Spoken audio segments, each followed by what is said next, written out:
Okay. So I am going to start this now. We are just past 7. As I said, thank you everyone so much for coming out tonight. We really appreciate you being here this evening. My name is Rosemary Malfi. I am Pollinator Network Coordinator. I don't know how long I can say that I am new, but for now. I am with NOFA Mass, and I'm really glad to be here to share our vision for building a statewide network of pollinator protectors and to share our ideas that we have for, what directions the network collectively might go.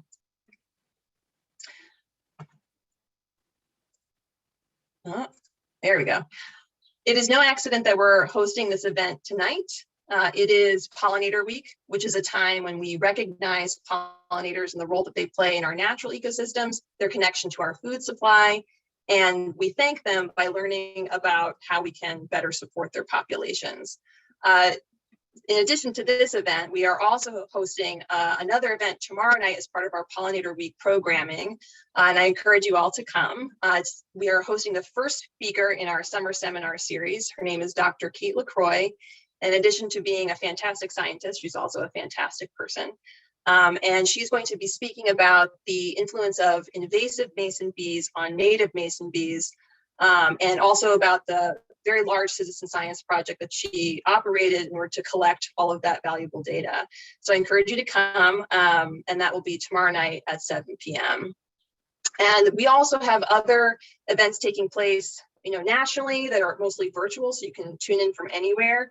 And there are some events that are also specific to Massachusetts, and we are sort of unofficially or informally collating those events into an event gallery, which you can access through our website. And I'll also give some links at the end so you can locate those events. Okay, so just to give you a brief roadmap, I'm going to be speaking first again about the Massachusetts Pollinator Network mission and the kinds of activities that I will be supporting in my role as the coordinator. And again, some thoughts about future directions that we may take, some initiatives that we may pursue. Then we're going to be turning it over to Peggy Mcleod of Western Mass Pollinator Networks, and she will be sharing the story about, how we got to being a statewide network, the path to getting here. And then we're going to hear from Amy Meltzer, who is an active participant with Grow Native Massachusetts, about how the native plant community fits into the pollinator network and about the benefits of participating in this larger network. And with the time that we have at the end, we'll have a Q&A, so folks can ask questions or offer suggestions. I'll be very open. So the first thing I want to do is actually poll the audience and figure out who is here. So I'm going to launch that poll now. It should appear on your screen. Is it appearing on your screen? Amy or Peggy, do you see it? Hopefully it's appearing on your screen. And responses should be rolling in. So there are 2 questions. The first is which best describes you? And the second is which pollinator protection activities and actions are you most excited about? Oh, good, it's starting to roll in.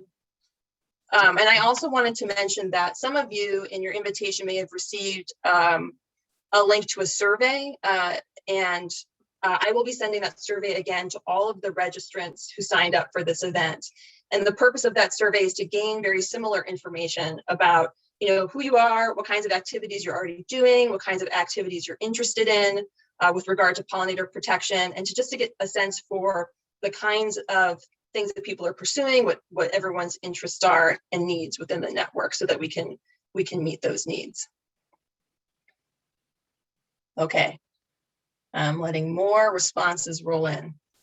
So when I do send that survey out, please fill it out, because we are going to be using that data to inform our future programming and the events that and trainings that we put on. Almost at 100%, almost there. Okay, well, thank you to everyone who participated. I am going to end the poll now. And I'm going to share the results. Okay, so we have a lot of folks in the room who identify as gardeners, and a number of people who are part of community action groups, and folks are very interested in creating pollinator habitat and pollinator-friendly lawn care practices. This is really great information. Thank you so much for sharing that. Okay, well, now I know a little bit about you. I'll tell you in brief just a little bit about myself. So I am coming to this position as the network coordinator from a research background. So I spent the last 10 to 15 years, depending on how you slice it, doing research in the field of pollinator health, which has involved sort of a range of topics, from understanding how resources and in the environment and land use influence bee populations, specifically bumblebees, to how diet and disease sort of interact to influence their populations. And over my 10 to 15 years, I spent a lot of time, I like to talk about bees. I spent a lot of time talking to folks about my research, about the importance of bees. And I can tell you just in that short time, attitudes about pollinators have changed a lot. It used to be the case that when I would mention that I study bees, I might get a raised eyebrow, and someone might tell me that they know something about honeybees and maybe they had heard about colony collapse disorder. But beyond that, people didn't know too much about bees. Fast forward 15 years later, there is so much interest in bees. People know that there are many kinds of bees. People want to protect their populations. They know that bees are in trouble and other pollinators, and they want to do something to help. And it's not just my sort of anecdotal, perspective that indicating that attitudes have changed. There's actual survey data from folks like the Xerces Society indicating that public interest and awareness has grown quite a bit. And the science has changed a lot over the last 10 to 15 years. And that's part of the increase in awareness and concern. But I would say that most of that is really driven by community activists and organizations, because of folks like the people who are on this call, that we have so much awareness. It's because of the public campaigns and the public education that people launched that that has raised this public interest and awareness and has gained us so much momentum that even legislation to protect pollinators is now on the table. It's something that we can realistically pursue at the state level and beyond. So I don't have to tell anyone on this call that there are a range of things that affect pollinators: climate change, disease, pesticides, habitat loss, invasive species. There are many risks that pollinators face. And the two that I've highlighted here are habitat loss and degradation, and also pesticides. These are the two that we can really do the most about and most immediately. And if we pursue these two things, we actually help pollinator health in a broader sense, because if we improve bee nutrition and we reduce exposure to pesticides, we reduce their susceptibility to disease and also increase the resilience to other threats, including things like climate change. So with that, I give you the Pollinator Network mission. And I've sort of categorized this into three bullet points here. We, as a network, all of us collectively, and the survey results show that at the beginning, we want to expand pollinator habitat. Part of that pursuit is to identify all of the folks in the state who are working on projects like that, to connect them and to facilitate new collaboration. So basically, we want to get a bird's eye view of the folks doing this work, and we want to be able to connect people who have a lot of experience with people who might just be getting started out. And in doing that, we're able to get work done faster and more efficiently, and we're just able to do more of it if we're all connected and communicating. We also want to provide activists and advocates with the resources that they need to succeed. So that means centralizing and curating resources for folks. And that will be primarily on our website and through other digital means, which I'll get to in a moment. We also want to do outreach and education, and we are committed to advocacy. So we're not a passive organization.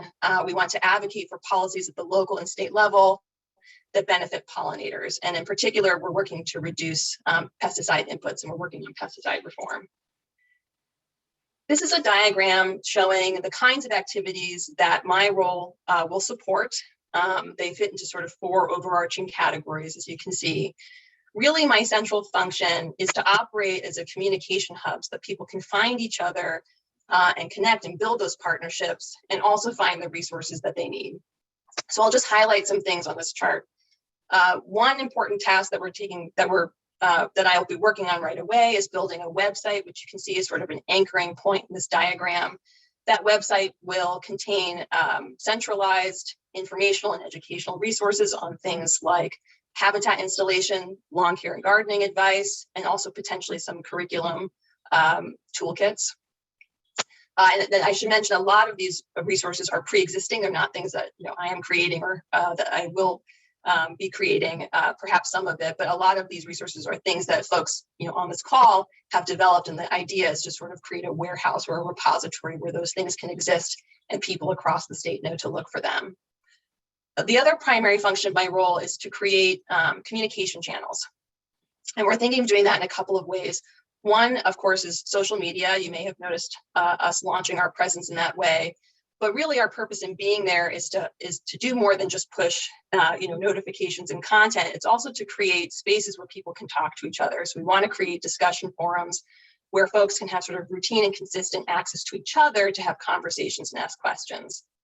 We're also going to be starting a monthly meeting so that folks can, again, talk to each other, be in the same space, even if it's virtually, and talk about challenges or projects that they're working on. And so we can all kind of get on the same page and know what folks are doing. This can also at times involve trainings and workshops that are more focused and concentrated. In addition to these things, we're also going to continue doing public-facing events. We'll put on seminars with subject matter experts to continue that building of awareness of pollinators and what we can do for them.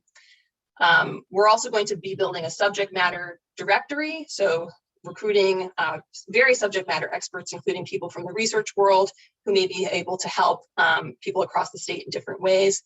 And then our primary policy and advocacy channel right now is the Community Pesticide Reduction Network monthly meeting.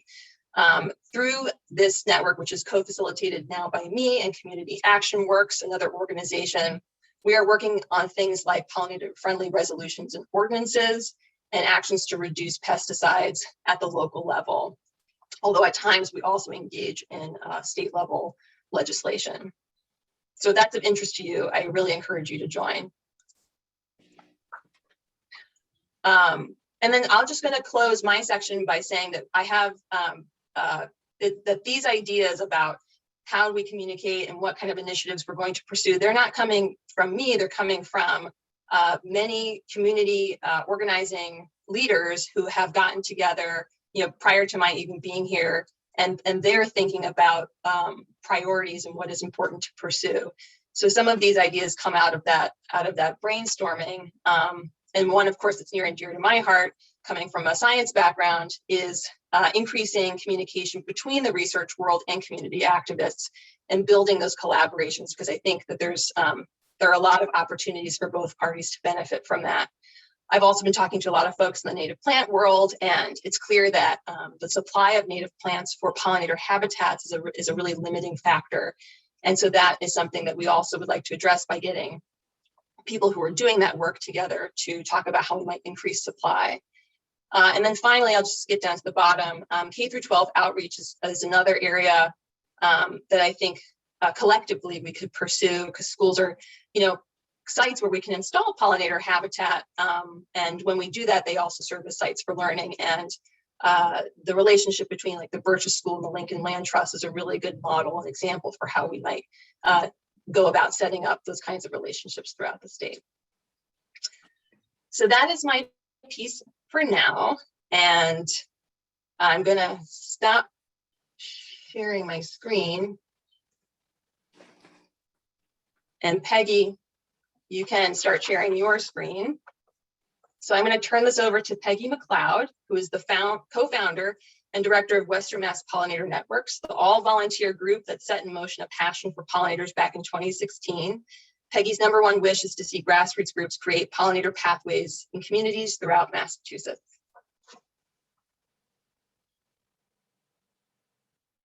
We can't hear you, Peggy. I think you're still muted now.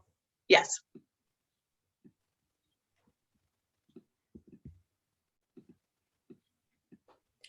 Okay, folks, how's that? You can Good. hear me? Good. Okay. Hear you. So I'm just going to tell a story because of the way this all started. I just think it's kind of indicative of how it's going to grow. So it's really the evolution of the Western Mass pollinator networks. And has anyone on the call ever been called to do something that was just so compelling that you unleashed all your energy into action? So for me, becoming a grassroots activist started with an aha experience. And I had one 30 years ago, and the one I had 5 years ago was about pollinators. So I've been fortunate to have two of these aha experiences. The first one in 1986, my brother was touring the Soviet Union and he was in Ukraine when Chernobyl blew up. And like instantaneously, I said to myself, we need to have clean energy. And that started a 30-year career promoting clean energy and green building, and a wonderful, wonderful time with, promoting all the positive things. And in 2016 was my second experience. I was on vacation in North Carolina where I saw a native pollinator garden right outside the Tourist Bureau in Asheville. And the garden was marked by a large sign about pollinator protection. And I get goosebumps even right now. I've told this story so many times. Every time I tell this story, I just remember that up until then, I knew pollinators were in trouble, but I didn't know ordinary people could do anything really significant. And I turned to my travel partner and I said to her, I'm so going to start something when I return to Northampton. So that was the start of the nudge from the universe that resulted in co-founding Western Mass Pollinator Networks with Amy Pulley as my co-founder. And together with other local experts, we began a small but passionate movement across Western Massachusetts from that seed idea that we needed to work together, which is really important to protect pollinators.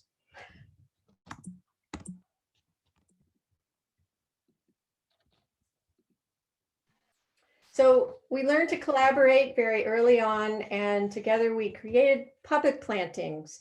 We held lots of little mini events and tabling. Peggy, yeah. I think you might be sharing your browser window instead of the PowerPoint presentation. How? I'm looking at.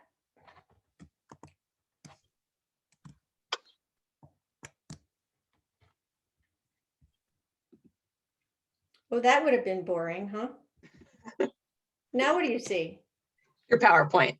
All good to go. So back to, okay. I'm so sorry. Technical difficulties. We've never had technical difficulties. So over the 5 years, we've connected with a number of experts. And I just want to say, I knew nothing about pollinators when I started Western Mass Pollinator Networks.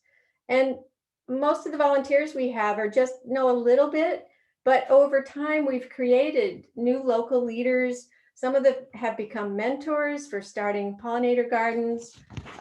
They brought their own creativity, and there's something intuitive about when people hear that they can, put in a pollinator garden or help with a municipal pollinator plant. There's something intuitive planting. There's something intuitive about just rolling up your sleeve and doing something positive for the environment and the severe decline in pollinators that we've been witnessing all over the planet. And gradually, agricultural commissions and sustainability groups became promoters, and we enjoyed results of many, many public talks, citizen science initiatives that I think, thank God for Rosemary, I think we're going to see more citizen science initiatives. And I want to give a special note to two individuals. I'm so glad we connected with them. Rob Jagir, Dr. Jagir is a professor at UMass Dartmouth, and he's been studying bumblebees and the effects of neonicotinoids and other pesticides on bees and pollinators.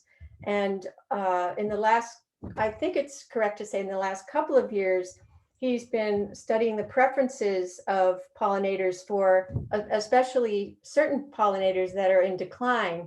What are their food preferences? What are their nectar preferences? And out of that, he's created a list of plants and bushes and trees that these declining pollinators need to survive. And Amy, our next speaker, has put in a lot of hours in helping to put together a nice spreadsheet that everyone can access. So we know we're helping those in decline pollinators. The other person I wanted to note is Evan Abramson, who is a wonderful pollinator planting designer who uses Dr. Jagir's list, and he's starting to work with towns and the Lincoln Land Trust, for instance, and a number of groups around the state to help get these plants into the ground and design beautiful, beautiful plantings. Another important initiative we undertook early is to contact over a dozen nurseries and growers, asking them about whether they grew plants with with pesticides in them. And we created a list of clean plant nurseries, and we need to work on that more for the state. And a word of thanks to all our essential volunteers. They come out of the woodwork. You tell them a planting is going to happen or some weeding needs to happen at a municipal planting. And people show up with their shovels and their wheelbarrows, and they're enthusiastic, and it's hot and sweaty, and they still do the work. And without them, I think I would have quit an awful long time ago. So I'm really thankful. And just remember, everyone out there listening, people are waiting to be asked to work on these projects. You want to start and build community and friendships through doing something good. So we started with a very simple local structure, but as you've heard from Rosemary about, for instance, Great Barrington's Pollinator Action Plan, which is just a formula and a toolkit all towns can use, which is a lot more complex. It brings a lot more specifics to the table that we can all use. We really want to share our resources. So in the meantime, I got more and more calls for assistance across Massachusetts, and I connected with some of the groups that were starting up in Eastern Mass and Central Mass. And there goes another big idea. We need a central coordinator for the state. And it's been about a year, almost exactly a year, when I started putting the word out to find someone to be this coordinator or an organization to put that coordinator under their wing. And fortunate for me, I dropped this hint in front of Marty Dagoberto, who is the policy director for NOFA, Massachusetts. And we set up a steering committee. We had a transition committee. We did a search for the most wonderful person in the world who would step into this job, not knowing how much time it would take and how much of her wonderful left brain and right brain energy it's going to use in the next few years. So we're really thrilled and excited to have Rosemary aboard.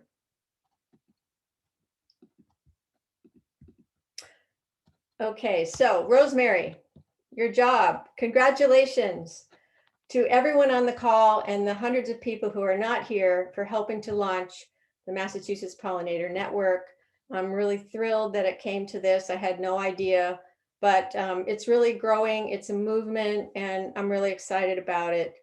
And in an effort to keep it all going, I just wanted to share, some of you might not have the latest news about the fundraising that we did, but since around the end of December, we've raised 88% of the funding that we are trying to gather to support a coordinator. And we still have a couple $1,000s more to go. So if you haven't already considered donating to keep the Massachusetts Pollinator Network alive and keep Rosemary in that position, alive and well and making things happen, I'm going to put the link in the chat.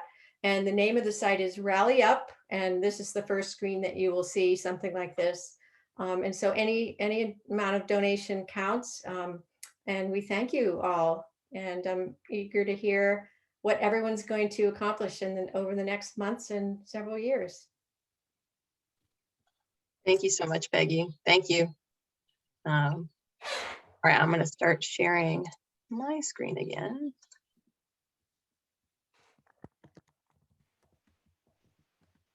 Everyone see that?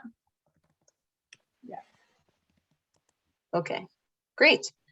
All right. Thank you so much, Peggy. And now I'm going to hand it over to Amy Meltzer, who volunteers at Grow Native Massachusetts and at a Wing and a Prayer Nursery in Cummington.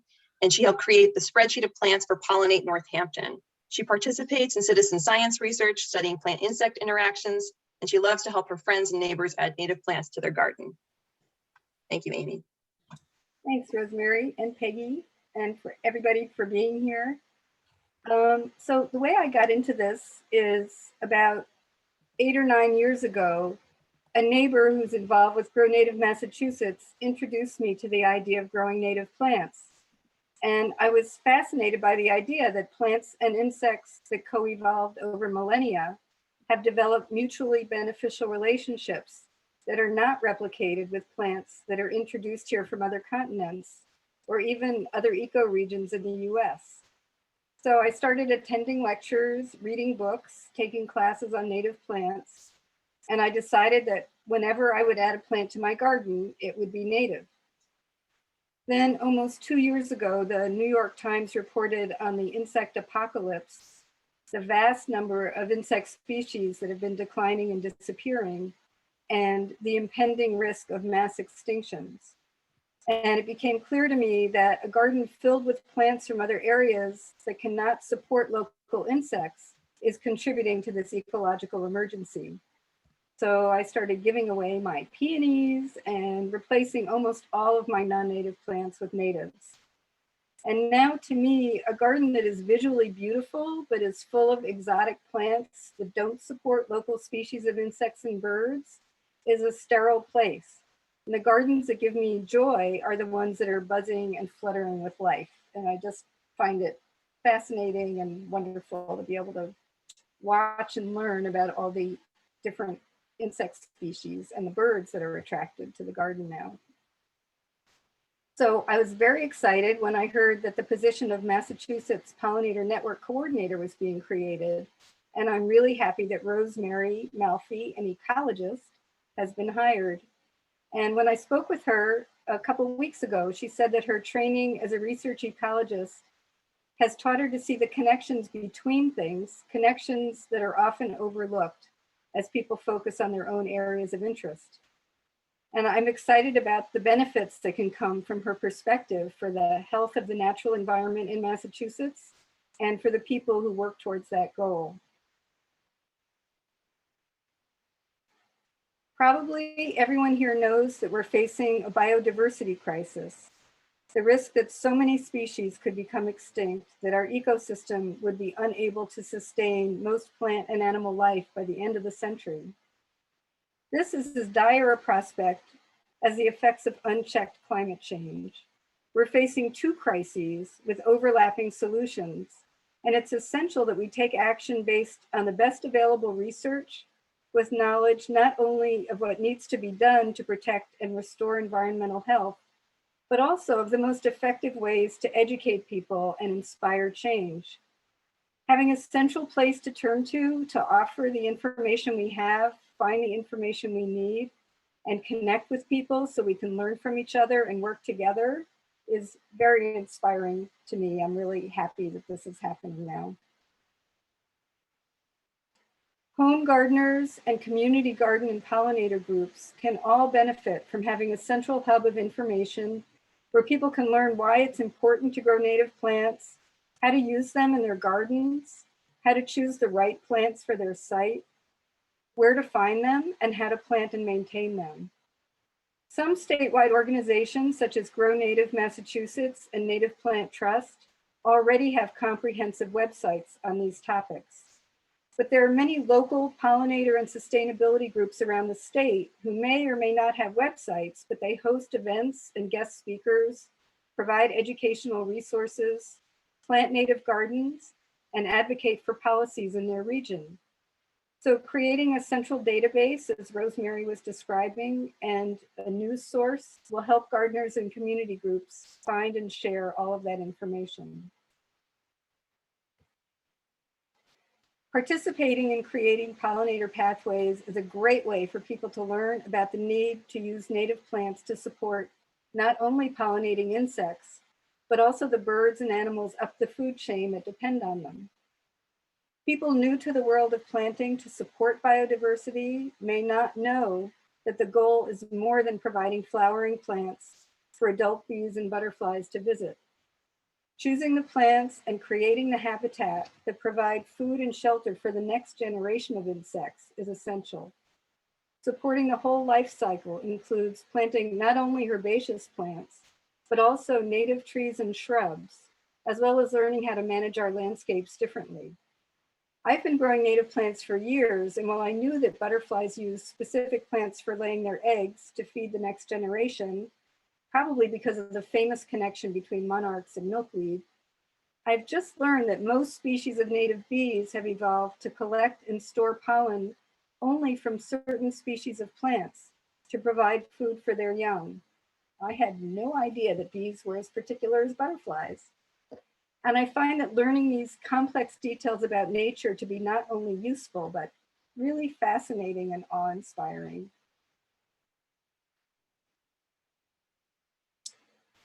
So how do you tell your neighbor without becoming the most annoying person on the block that just because their garden is buzzing with bees, it may not be the ecological haven they assume it is? If it mostly has honeybees, which are not native, and the most common kind of bumblebee, their garden is missing the variety of native plants that hundreds of species of bees, moths, and butterflies that are native to Massachusetts need for survival. The Pollinator Network can be a place where people exchange information and recent research about growing native plants, ideas about how to best communicate about it, and also a place to share the joy and the thrill of seeing a variety of wildlife come to our gardens. So this is Amy Pulley's nursery, the Wing and a Prayer Nursery, which is pretty close to heaven on earth. It's a great place to visit. As public awareness grows about the need to plant natives to support biodiversity, the demand for native plants is also growing. And Rosemary just spoke about this and about creating opportunities for the owners of small native plant nurseries to learn from each other about best practices, from propagating and growing plants to selling them to training other growers in order to expand the supply and satisfy the increasing need for native plants. So this is a public garden in Boston. It's a shade garden of all native plants. Those who are designing and planting landscapes can benefit from information about designing, selecting, sourcing, and maintaining a landscape with native plants.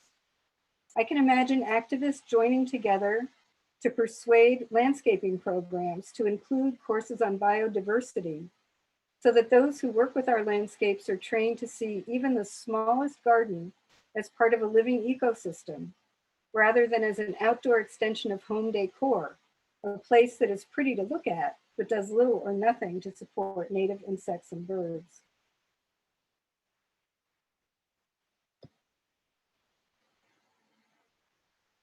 In Arlington, near Boston, volunteers have organized to educate their local nurseries about the need to supply pesticide-free native plants to the growing number of gardeners who want them. And it sounds like that's happening in Western Mass too. The same tactics could be used for mail order garden catalogs, which mislead well-intentioned gardeners by advertising highly hybridized, ecologically useless versions of native plants as being good for pollinators, like the one shown here on the right, which has been bred to have multiple petals in the middle, but has no pollen. And this is a native sun garden in Boston, public garden on the Roseway.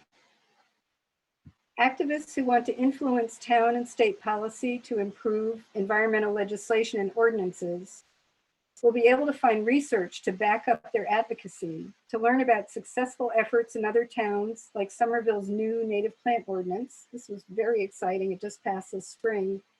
It's the first ordinance in the nation to actually require specific percentages of native plants in public plantings. And activists can also connect with each other to share effective advocacy methods. So activists can meet, inspire each other, and join together to take action through the network. So these are people learning how to identify different kinds of bumblebees, citizen science in action. Researchers on biodiversity can share information, build on each other's knowledge, and have a central place to provide access to their work. And a great example of that is how Rob Gajir's research on endangered bees and butterflies became the source of the plant list for the Pollinate Northampton project. These are all ways for people with shared goals to connect and learn from each other.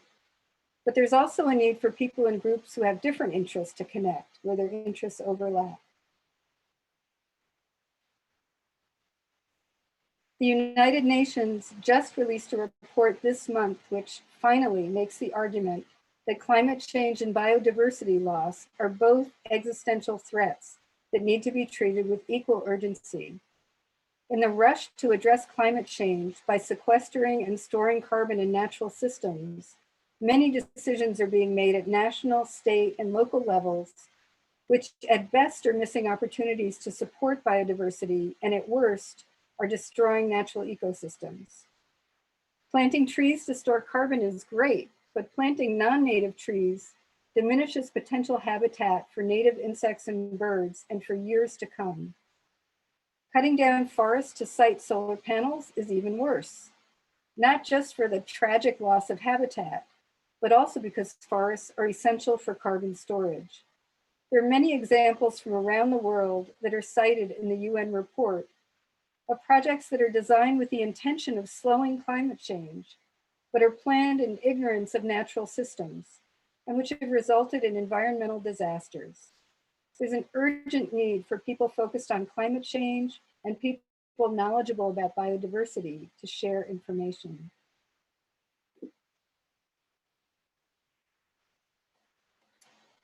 Legislation is being passed by people who don't know that mature trees store increasing amounts of carbon as they age, that diverse plant communities store more carbon than monocultures, that more carbon is stored when native plants live together in groups and share resources, including carbon, through underground fungal networks, that a dying tree can send 40% of its stored carbon to surrounding trees through that underground fungal network, carbon that would be largely released into the atmosphere if the tree were cut down before it dies. This is an urban shade garden. Legislation is being passed by people who think nature is out in the country and that what gets planted in the city doesn't matter except as it affects climate change. Many people lack information about how biodiversity can and needs to be supported in all environments, urban, suburban, and rural. There's certainly challenges to creating native habitat in cities, not only because of the lack of growing space and often poor growing conditions, but also because cities are hotter than surrounding areas. Research that explores which native plants grow best in urban conditions is essential for convincing people that planting natives is a viable choice in the fight against climate change in urban environments, and that it is as necessary to slow the loss of biodiversity as it is to slow carbon emissions. The Pollinator Network can be a place to pool and access that kind of information.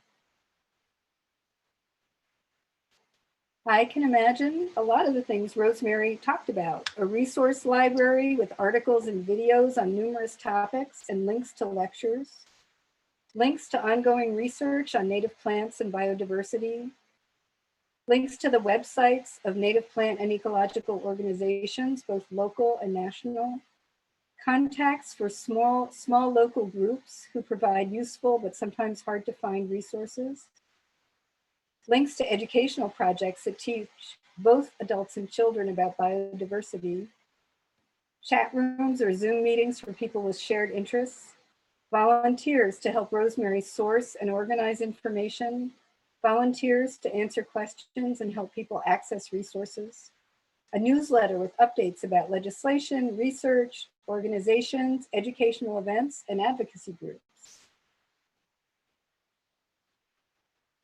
Next slide. Yeah, thank you, Rosemary. So I'm really thankful to the Western Massachusetts Pollinator Networks and the Northeast Organic Farmers Association for being inspired to create the statewide Massachusetts Pollinator Network, and for hiring Rosemary Malfi to be the coordinator. The network can be a source not only of education, connection, and tools for action, but a place to inspire change and help us move more quickly and effectively towards saving and restoring as much of the natural world as we can. Thanks to all of you for being here. Thank you so much, Amy. Thank you. Yes, thank you, Amy and Peggy, so much for being here. I'm very honored that you spoke tonight, and I'm very honored that everyone, all 80 something people, that all of you came tonight to hear more about the network and kind of our vision for where it's going to go. And when I say our vision, I do mean all of the people who have contributed to this idea of the Massachusetts Pollinator Network and going statewide, and all of the activities that I laid out for you earlier. Those are the ideas of many people working together to think about what our priorities should be and what activities we should be engaging in. So with that, I do want to leave you with ways to actually plug into our network. And they are numerous, and they're going to be, it's dynamic and it's going to be changing, and new ways will be developing hopefully all the time. The primary ways right now, I did put it in the chat earlier. If you're interested in pesticide reduction and doing community organizing at the local level, or just learning about how you might do that, I encourage you to join our community pesticide reduction network. That's where we're primarily talking about that. If you go to masspollinaternetwork.org, you go to our homepage and you sign up for our listserv, you will receive information about the monthly meeting that we are going to be establishing. So I encourage you to do that if you want information about that monthly meeting that we'll be getting started. And again, that's a place for people to come together and communicate and talk about ideas and projects and get help and to give advice depending on your level of experience. Hey, Rosemary, yeah. There's one question that you might be able to answer in the chat. Sure. Please say more about the importance of planting species rather than cultivars. And you've probably run across that in your research. I know Rob Jagir has mentioned that there isn't as much nutritional value in the cultivars as there are in the straight species, but can you say more about that, or Amy? Amy might actually be a better person to speak about that with plants. What I'm hearing is some cultivars have some benefit, but with most of the research, it seems that the straight species is the best way to go, that there is more nutritional value. Some plants have been altered so much, like the echinacea slide that we showed. There's nothing available for insects. Sometimes for food. Sometimes the color of the plant has been changed, and then it's no longer visually attracted to the insect. They won't even go to it. So if you're wanting to support biodiversity, it's really best to go with the straight species. I mean, there's going to be more research coming out about it. People are looking at it, but that's basically the overall takeaway. That's the best thing to do. Yeah, and I just wanted to add that one more thing. Yeah. If there's the straight species will have a Latin name and maybe a common name. It won't have a name in quotes after it. If there's a name in quotes, it's been hybridized. Mm-hmm. Humans have messed with it and renamed it. So avoid those. Yeah, I just wanted to say in general that there's so many small groups around the state, and there's plenty of individuals who are just getting into this.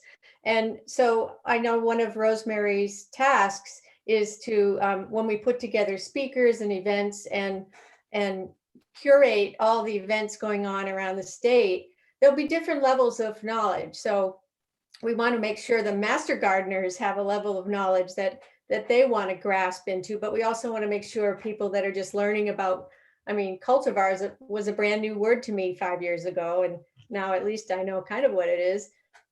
So it's that multiple levels of education that the Massachusetts Pollinator Network will need to provide and have links to.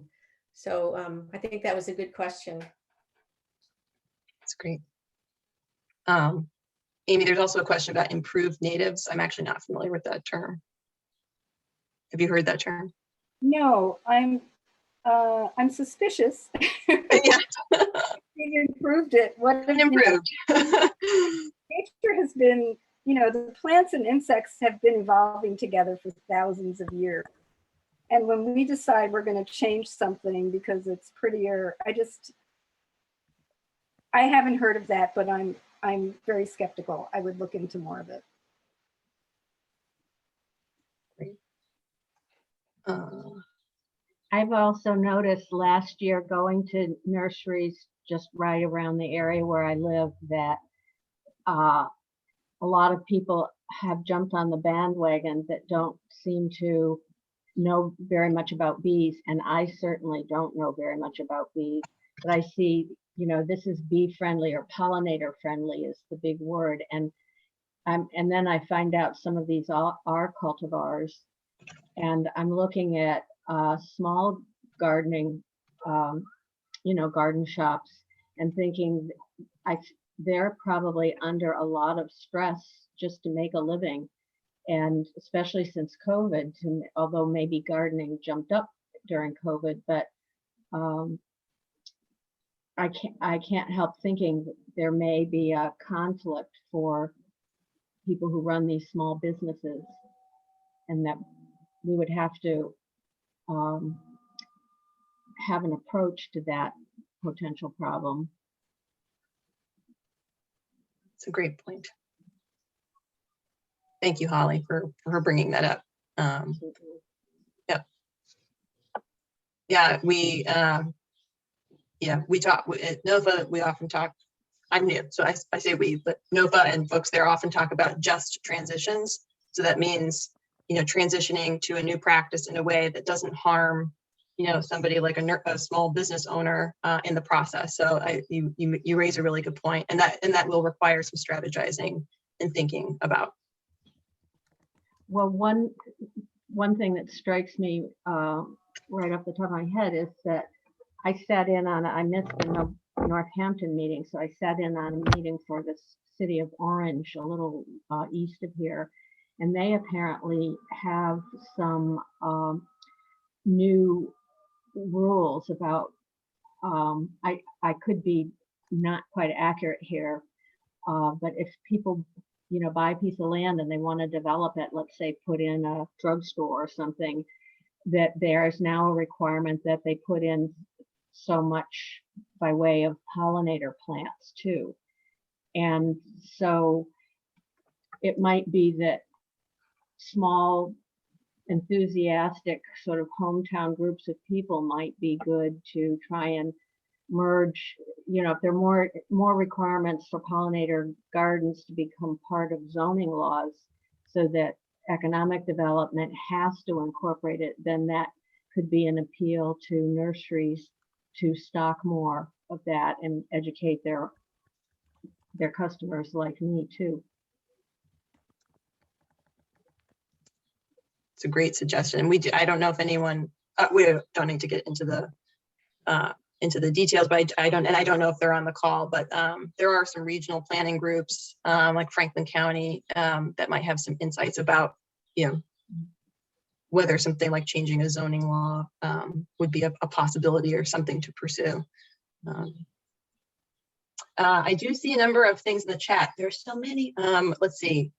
There's a lot of stuff still about cultivars, which I think we've covered. Can you connect us with others with an interest in this group from our specific towns so we can work together in town? Yeah, that is potentially possible. I think one thing will probably, so in the pesticide reduction network, one thing that we work on is building community groups and doing some trainings on how you do that. So it's possible that, that we'll be able to connect the dots, that enough people from a given town will be a part of this network, that we can start making those connections. And that is certainly something we can do. If there aren't enough people in a particular place, one thing to also think about is how to bring people into the fold and how to kind of start building a community group too. So that's those are the kinds of trainings that we can potentially offer. There's a social media platform called Nextdoor. Did I get that right? Yes. And it's wider than Facebook. And I've actually posted some events on Nextdoor where most of the people that came to the event were from Nextdoor. So you can just put something general out in your community and just say, hey, I'm interested in working on native pollinators. Anyone else? And you might get 5 people that you didn't even know were interested or were even out there. So let's see, we also, oh no, Brucey. Hi, Brucey. Brucey saying many bee-friendly seed mixes include flowers from across the US and other countries. Try checking out each species in a mix against the information at wildflower.org. Cool, I know that. And you'll see what I mean. Yep, that's a great resource. It is true, there are a lot, and this was mentioned, I think, earlier. You do have to be careful about how things are branded because they don't have a lot of these terms like bee friendly or pollinator friendly. They have no regulatory meaning. So people, it's to an extent, it's marketing. And I'm not saying that all of the folks who market it that way are not including things that you would want to plant, but you can't always know just based on that labeling. Let's see. Many solar bylaws are requiring pollinator-friendly plantings under solar arrays. That's true, and I think there's a UMass group, an extension group, that is working on that dual certification process and what criteria should be met for getting, duly certified, which is cool.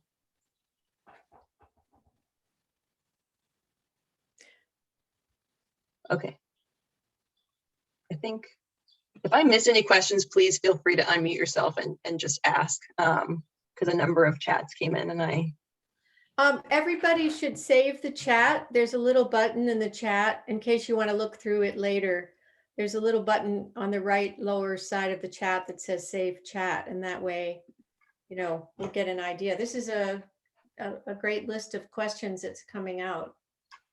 We might need to have a blog on the website, Rosemary. yeah.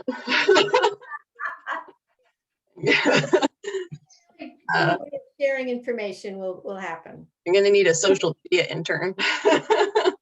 I'm not seeing any button on the chat to save the chat. Is it at the top, very top, maybe? There's like 3 dots. 3 little dots. It says more. Yeah. Click on that, and at the top, a little menu comes up that says Save Chat. The dots are on the bottom. Got it. Thank you very much. But I think folks are raising, really important points and questions about, where do I get seed and what nurseries, should I shop from? And that is the kind of information that we want to house on our website, so that people know that they can come to the website and easily locate that information. That information maybe exists in certain places. The idea is just to sort of to centralize it and to curate that information with all of the experts that we have in the network. Oh, Ellen Menunos asked a really, really good question about host plants.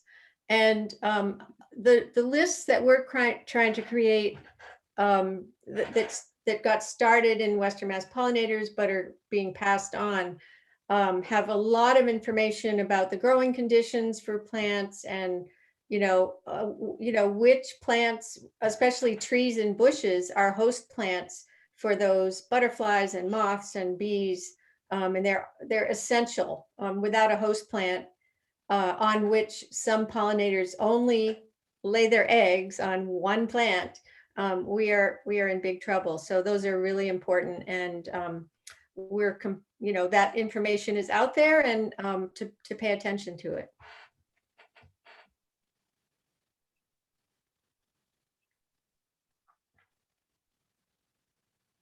Great. Also have a nice comment for Amy. And Nancy mentioning that trees and shrubs are very important parts of a pollinator habitat and landscape. That's true, and they often provide a lot of the spring resources for early emerging pollinator species, including a lot of solitary bees and also queen bumblebees.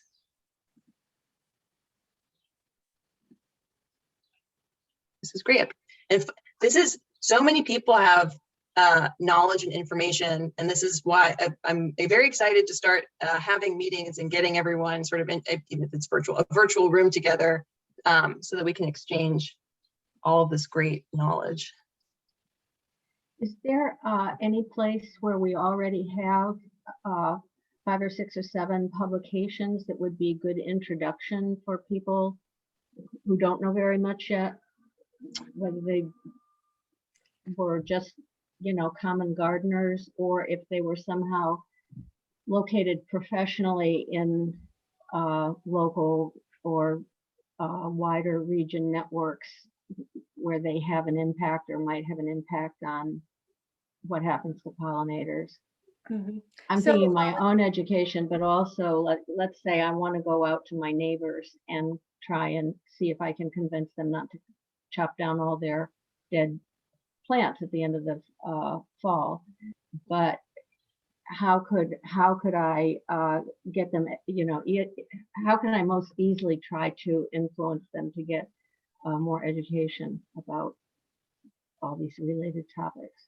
So we're going to look at the resources that are already on Western Mass Pollinator networks, and some of them are ready to go to put on the Massachusetts network page, and many of them will be improved upon. But I also recorded quite a few videos last summer for a summer series, and there's a link to some of those videos. So maybe in a follow-up email, Rosemary, we can just link to that and give some ideas. And so there's plenty out there for people to absorb. There's always better stuff on the internet, but I don't think you want someone who's not familiar to just go search on the internet. So it's a group of starting tools, and we'll be happy to share that.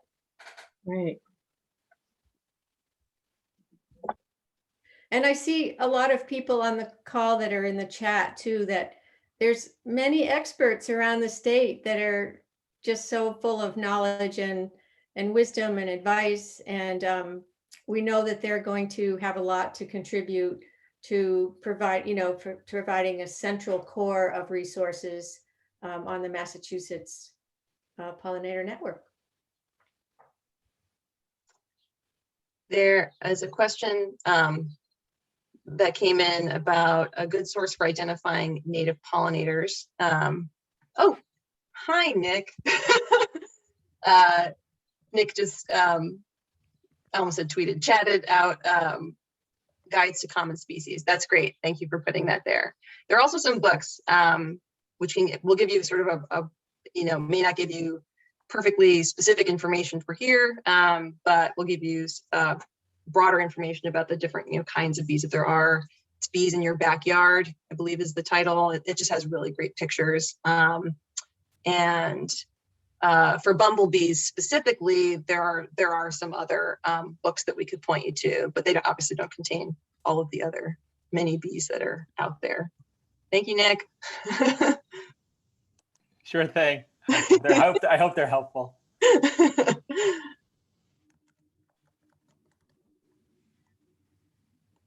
And actually, speaking of Nick, we'll be hearing from Nick later in the summer about wild bees. He's going to be one of our seminar speakers. This is great. I'm gonna, it's 8 o'clock, and I don't want to keep folks for too long, but we could maybe take a couple more questions if we have them. And then I'm just going to make a couple of closing statements before we log off. I have something that's been terrifying me more and more the last 18 months. I bought my house 16 years ago, and there were bats in the neighborhood, and I had a fair number of bumblebees, even though I didn't know what to plant, et cetera, et cetera. And I bought a lot of plants from Native Plant Trust last summer and got my own pollinator garden started. I barely can find a bee, and I took the trouble to put in the earliest blooming plants that I could locate. And I still have barely seen, well, the bats are gone. I've had one mosquito bite only this summer. I never thought I would miss a mosquito. And I'm just terrified that we only have like a couple of years and that'll be too late, because I just see so few insects. Your windshield never gets hit anymore by insects. That when I was a kid, you used to have to clean off your windshield if you were taking a drive for a day. So does anybody have a timeline of how fast they're going down? I guess we do get some information about that, but how much time do we have to avert the worst? Yeah, you can think negative, but let's think positive. We have to get many, many, many more people to stop using pesticides and to really get busy in, working on the smallest things on the planet, the insects, which then helps birds and, animals and humans. And,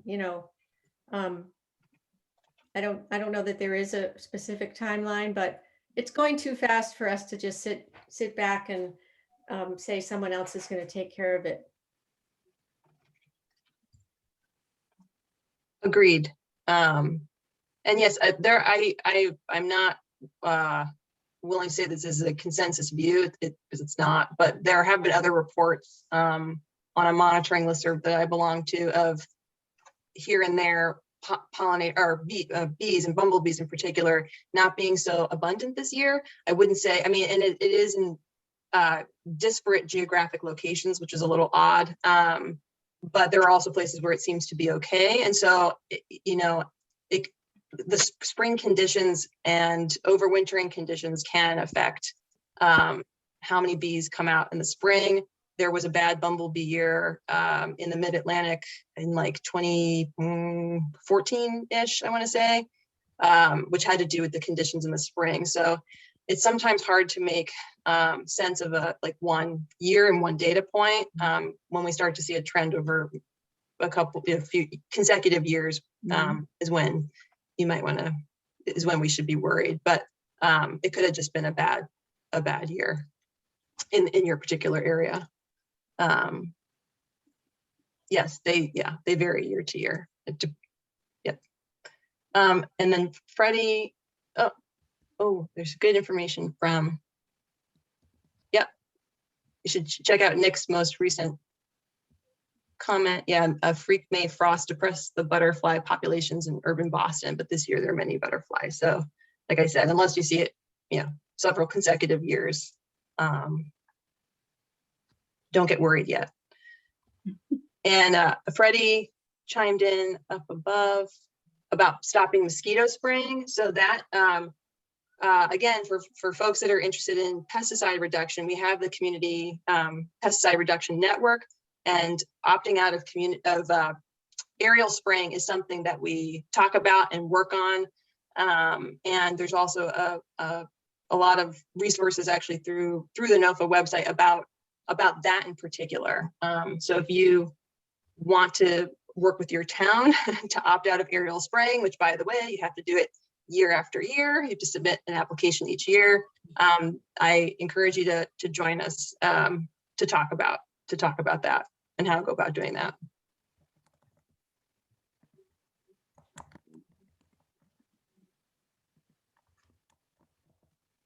Yep, the town can opt out. Yep.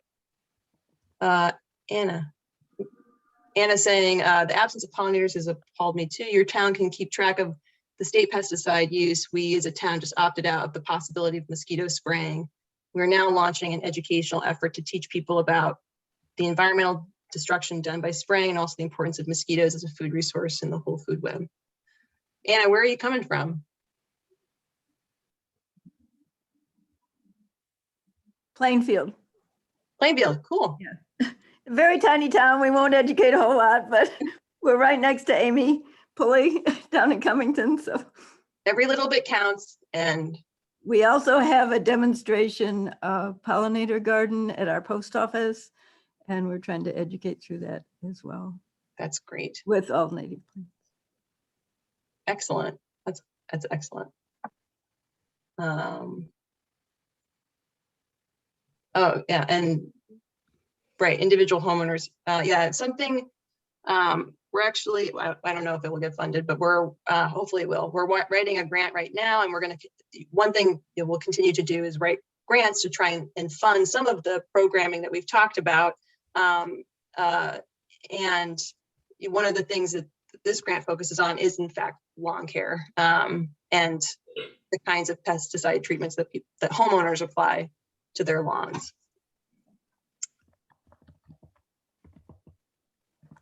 Great. Okay, so it's about 8:10. Can I interrupt you just 1 second? Sure. Please, do you mind? No. On my screen, it says next meeting Thursday, talking about campaign planning. Subsequent one. Is that for this group on Thursday a meeting? Because I didn't get any email about that. No, so okay, yes, I meant to say that at the end, and then we got off on the questions.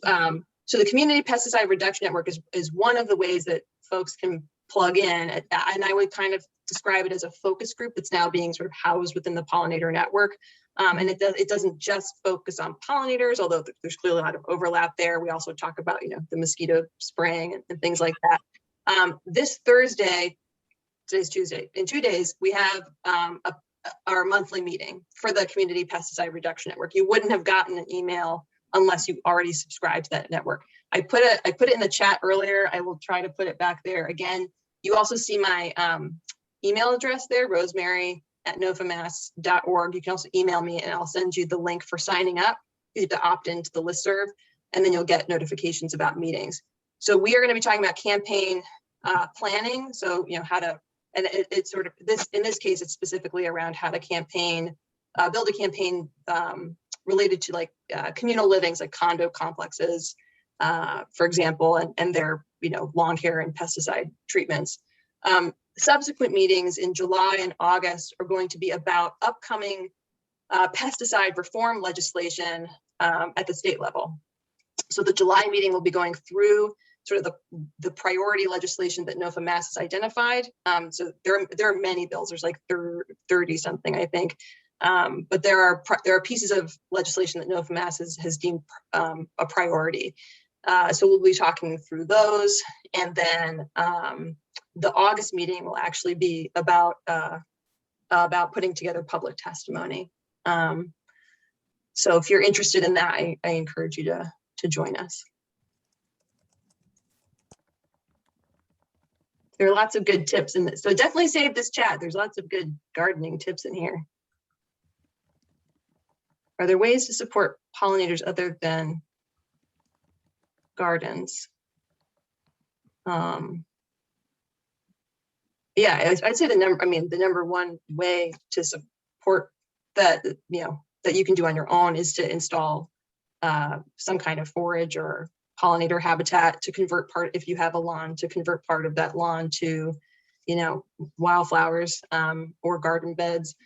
But, you know, getting involved in pesticide reduction and talking with your neighbors and friends about pollinators is also a really great way to help out. You can also create nesting habitat. That's another thing that you can do on your own property.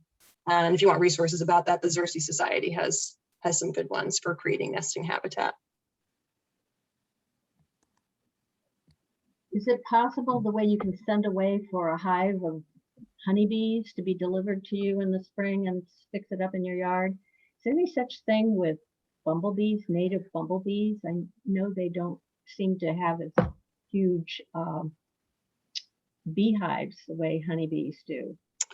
No, so bumblebees there are commercial bumblebees. I don't believe they sell them. They're mostly used in an agricultural context and sometimes a research context. I also wouldn't advise, actually, even if they were available, I wouldn't advise doing that for a couple of reasons. One is that the species that's commercialized is the most common species. So when you're putting it out there, you're just sort of increasing the number of those same common bees. It's the same one that's most common around here, the common eastern bumblebee. And because they're coming from a commercial facility, you know, their genetics are not going to be local, and they sometimes have diseases. I don't want to stop. I don't want to stop because people are contributing so much. But it's about 8:15, so I am gonna. I think we're gonna end our conversation, and I really look forward to people continuing to participate through our monthly meeting, and also. You know, we are on social media now, and I would say if you join our Facebook group, right now we just have a page, but I am creating a discussion forum, and that will be a place where we can have these kinds of conversations all the time. So I want to encourage people to join us on social media if that's your thing, to come to the monthly meetings.